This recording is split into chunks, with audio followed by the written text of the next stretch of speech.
morning was filled with soft sunlight as the busy CEO carried his little daughter to the playground. He had been running his empire with strict rules, discipline, and endless meetings. But when it came to his daughter, everything inside him softened. She was 5 years old with the most beautiful eyes yet.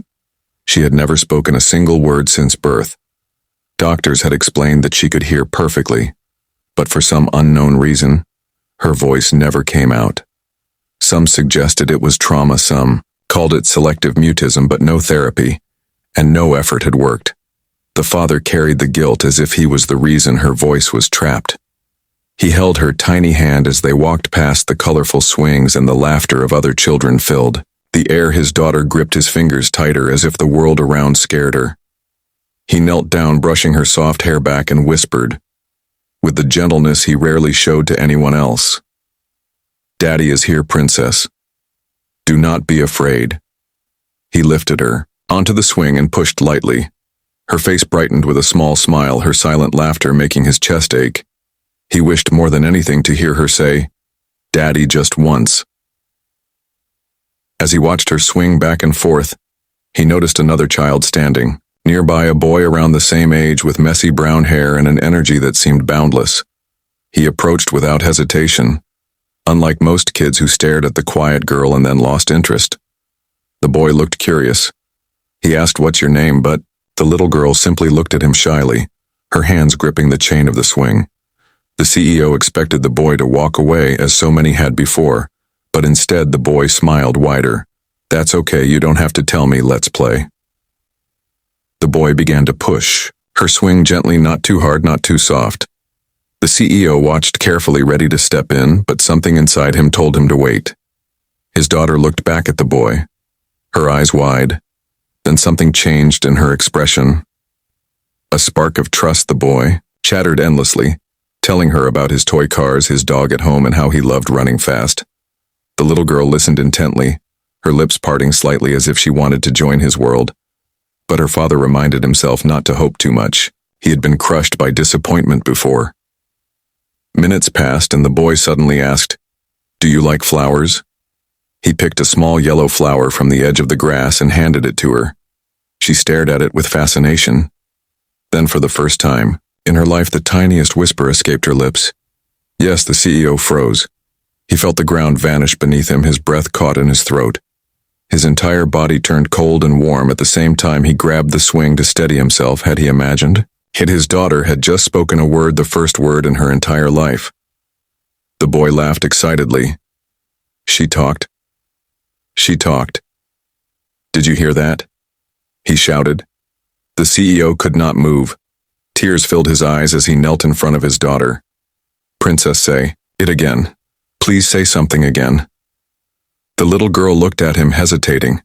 She clutched the flower tightly, then turned back to the boy, as if he was the only one who could open that hidden door. The boy said, "Do you like to run?" She whispered again, "Yes," this time a little louder. The CEO broke down right there in the playground. His tailored suit and powerful aura meant nothing. In that moment, he held his daughter's hand, trembling, unable to contain the sob that escaped him. Years of silence broken by two small words spoken to a boy who had not judged her, who had not pressured her but simply treated her as a friend. His heart swelled with gratitude and disbelief. Other parents around the playground had started to notice. Some smiled warmly, while others looked shocked. The CEO, however, did not care about their stares. His world had shifted completely. He looked at the boy and asked gently, "Son, what is your name?" The boy grinned. "My name is Noah." The CEO whispered, "Thank you, Noah. You have given me something I have prayed for every night."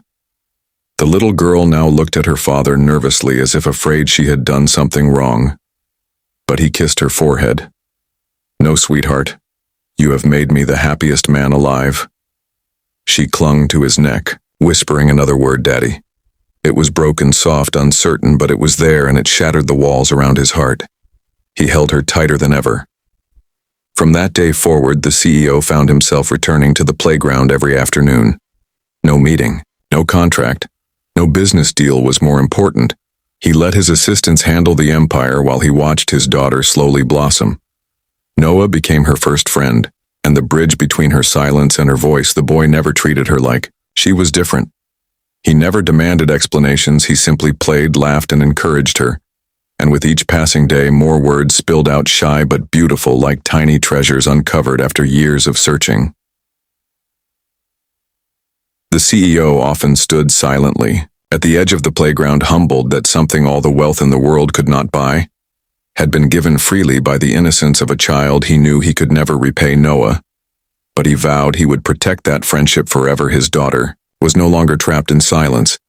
She was learning to sing with words, and the first melody had begun with a single yes, spoken under the sun in the company of a boy who believed in her. As weeks turned into months, her voice grew stronger. She called him Daddy every morning. She told him about her dreams at night, and one evening as he tucked her in, she whispered, "I love you." Her voice shaky, yet so powerful it broke him into tears again. He knew then that his success was not measured in the skyscrapers he owned or the empire he commanded, but in the fragile voice of his little girl and the miracle that had awakened it.